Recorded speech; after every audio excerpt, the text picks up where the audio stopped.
February 1946. 6 white men were found dead along a 3-mile stretch between Harlem and the Bronx. Their bodies were torn apart, skin gone, bones exposed. The police report was finished in under 2 days. Cause of death, gang violence. No suspects, no witnesses. Case closed. That's the version history kept.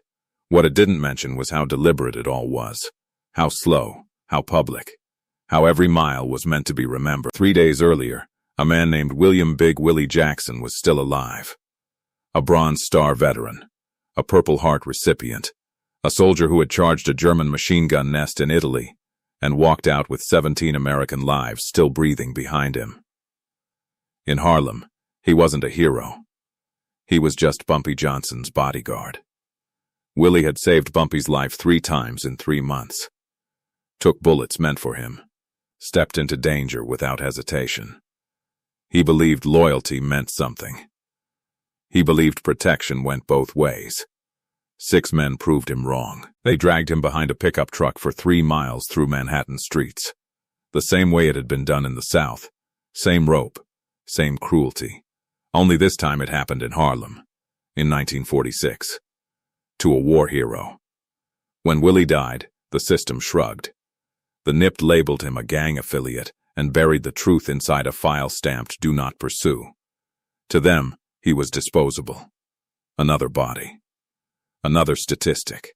But Bumpy Johnson didn't read police reports the way other men did. He read them like insults.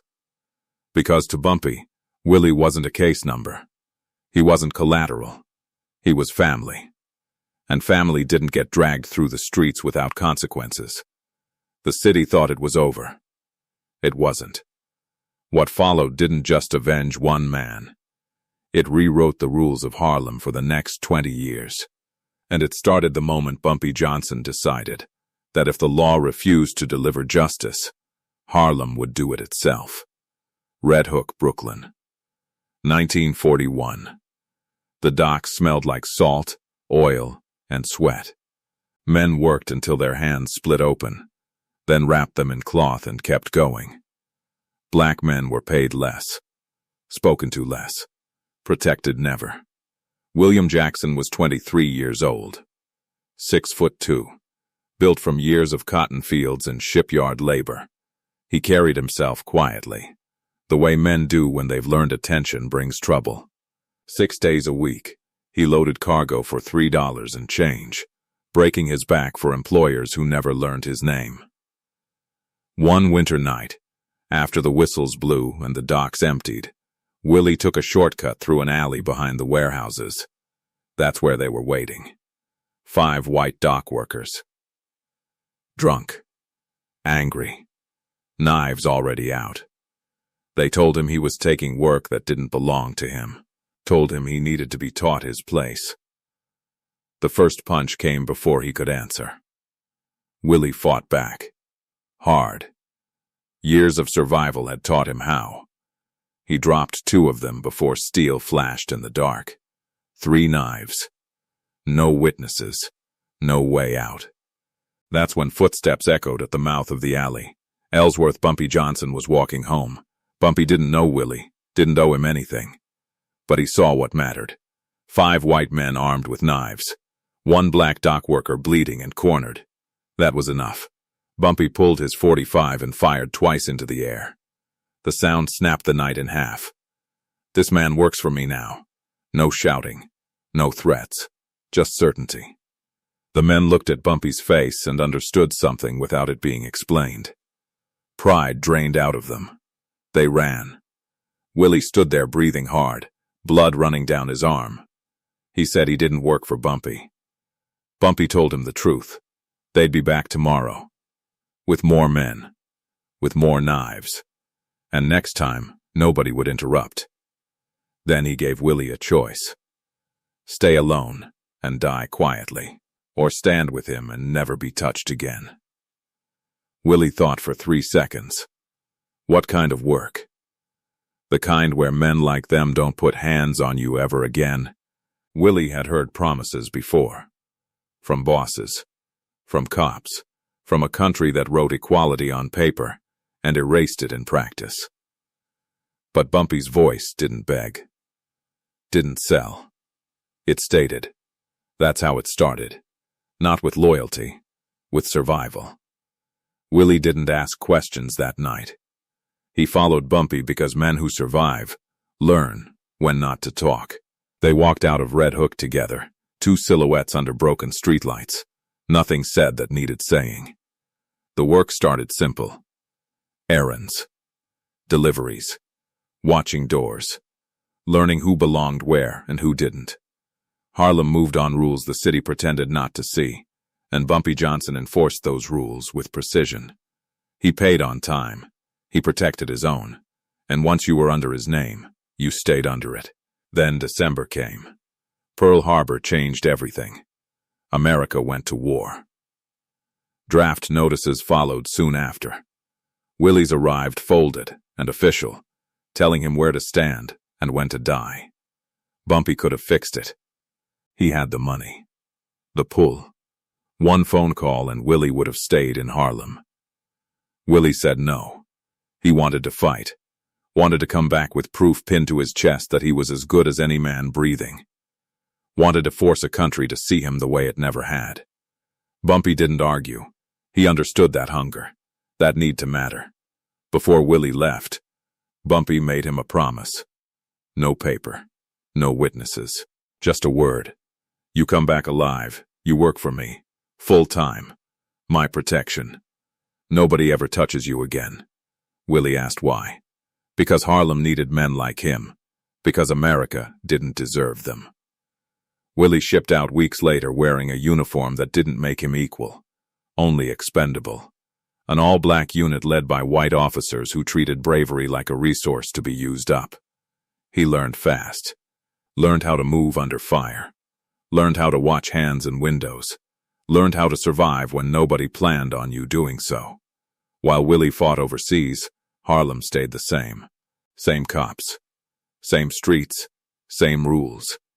But Bumpy kept his word in his pocket, waiting. Promises mattered to him.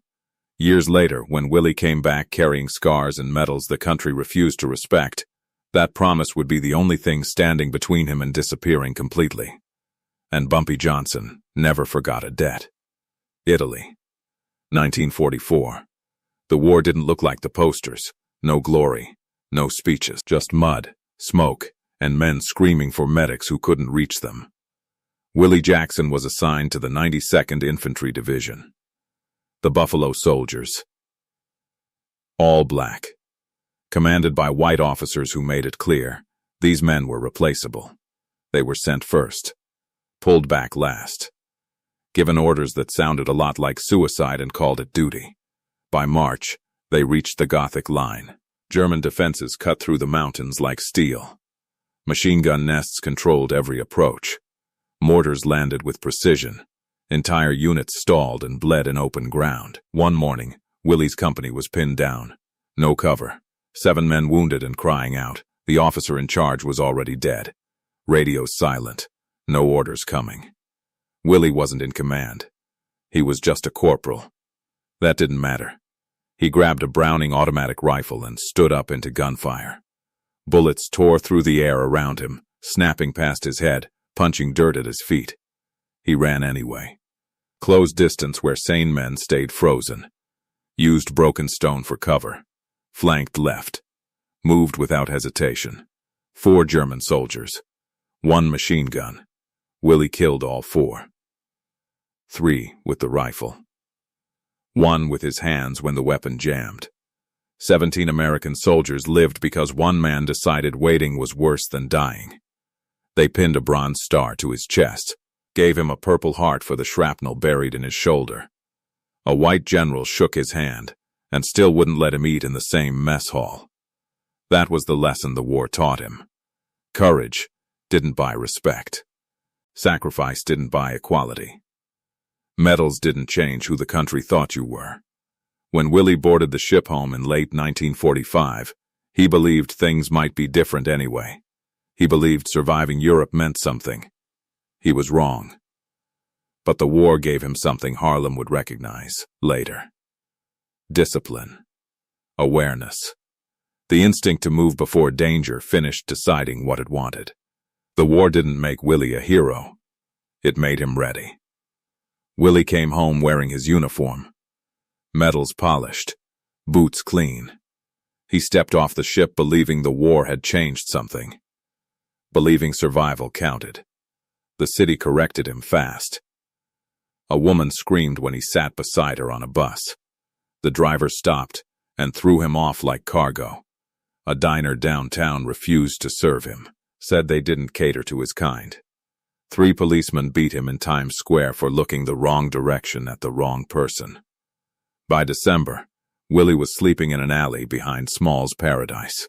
Bronze star still pinned to a jacket that couldn't keep him warm. Purple Heart heavy in his pocket. Proof of valor turned into dead weight. That's where Bumpy Johnson found him. Late night. Cold air. Street light catching metal where it didn't belong. Bumpy recognized him immediately. Not because of the medals. Because he remembered his word. He didn't ask how it happened. He already knew. Bumpy counted out cash and gave Willie an address.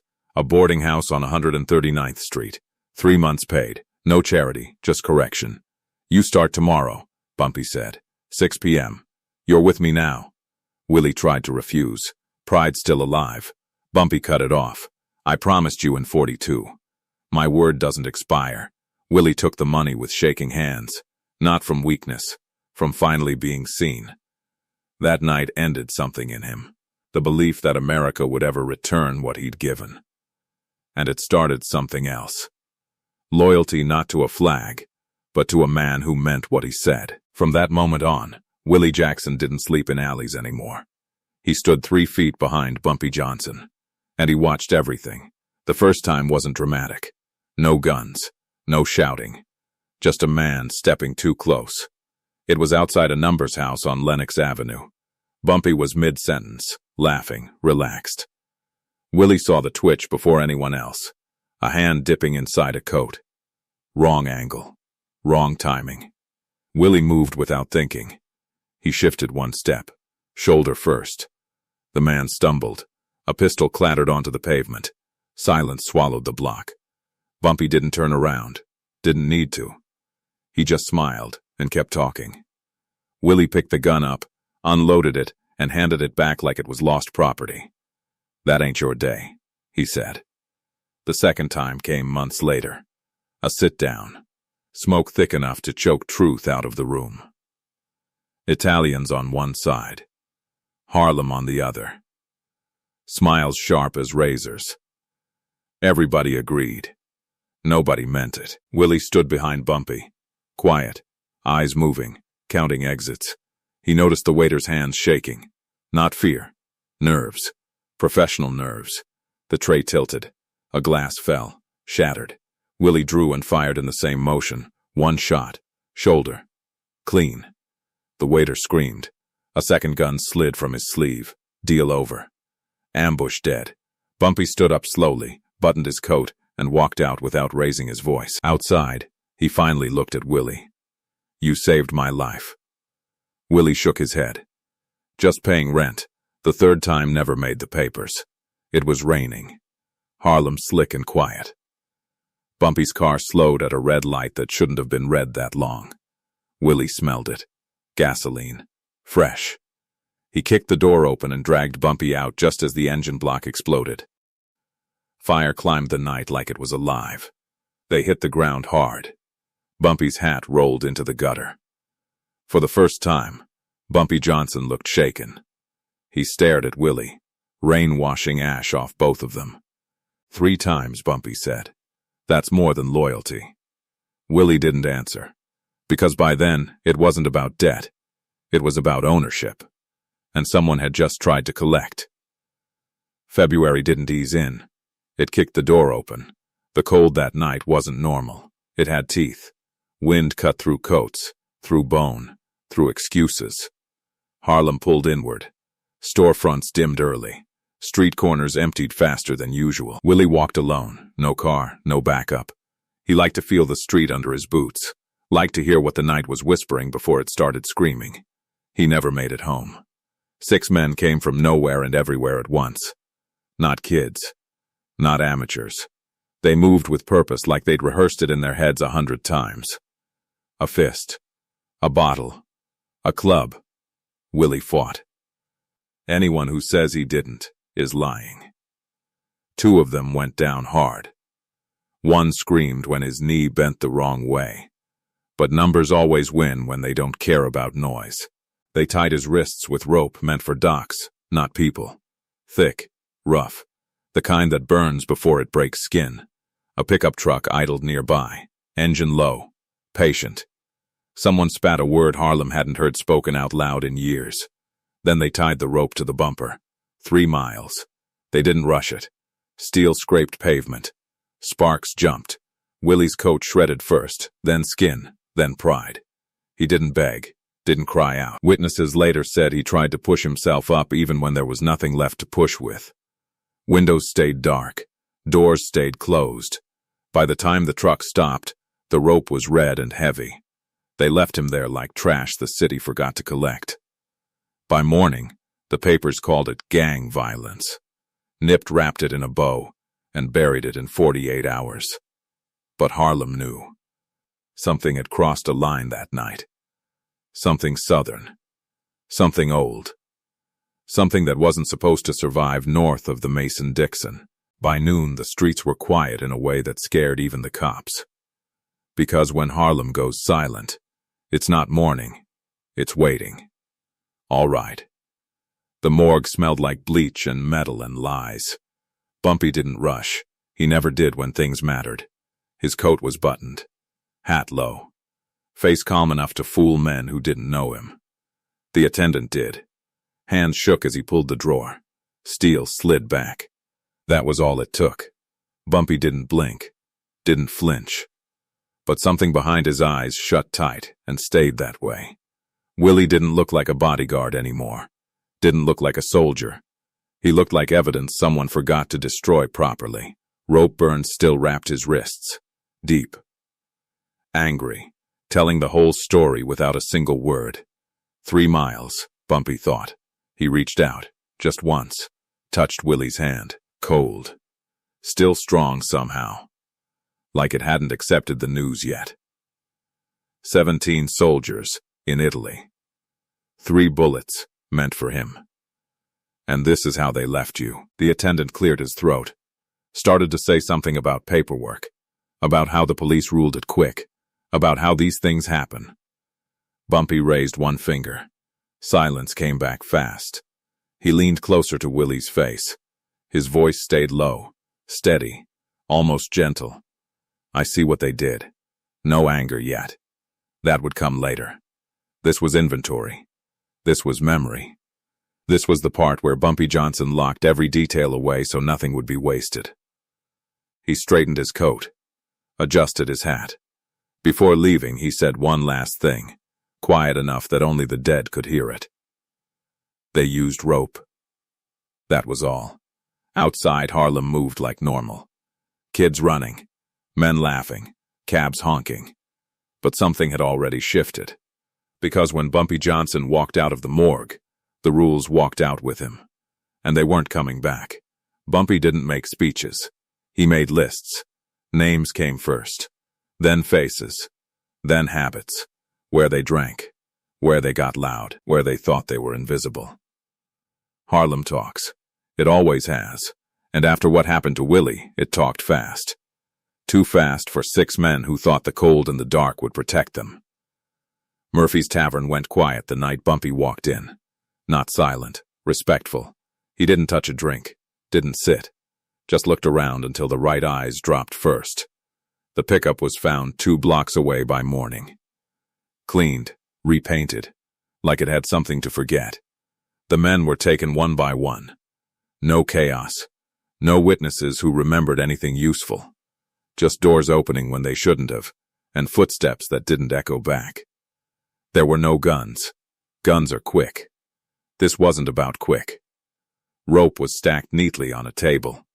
6 coils. Same thickness. Same burn. Same weight. No improvisation. They were shown what 3 miles feels like when time slows down. shown what it means when the city decides you don't belong in it anymore. By sunrise, Harlem had heard enough. White gangs packed up fast. Bars closed early. Corners changed hands without a word exchanged. For the next 20 years, no one tested it. Not because of fear. Because they understood the message. You can close a case in 48 hours. You can call it whatever you want. But Harlem keeps its own records. And some debts get collected in rope. They buried Willie clean. No spectacle. No headlines screaming his name. Just a quiet funeral with too many men standing too straight for it to be normal. Bumpy stood in the back. Didn't speak. Didn't cry. He never performed grief. He carried it. Harlem changed after that week. Not loudly. Not all at once. But the air shifted. Corners felt different. Outsiders felt it first. The way conversations stopped when they entered rooms. The way eyes followed them longer than necessary. White gangs disappeared from Harlem like they'd never existed. No turf wars. No announcements. Just gone. 20 years passed. New hustlers came up hearing half the story. Old men knew the whole thing and never told it twice. The nipped files stayed closed, neat and useless. Officially, nothing happened. Unofficially, everyone understood the rule that replaced it. You could rob. You could cheat. You could even kill, if you were ready for what came next. But you never made it southern. Never brought ropes north. Never mistook Harlem for a place without memory. Willie Jackson didn't get justice in court. He got something older. Something the city only hands out when the balance tips too far. And Bumpy Johnson? He didn't call it revenge. He called it accounting. That's why Harlem remembers the bodyguard who took bullets meant for another man. And why some legends don't need statues. Just silence when their names are spoken.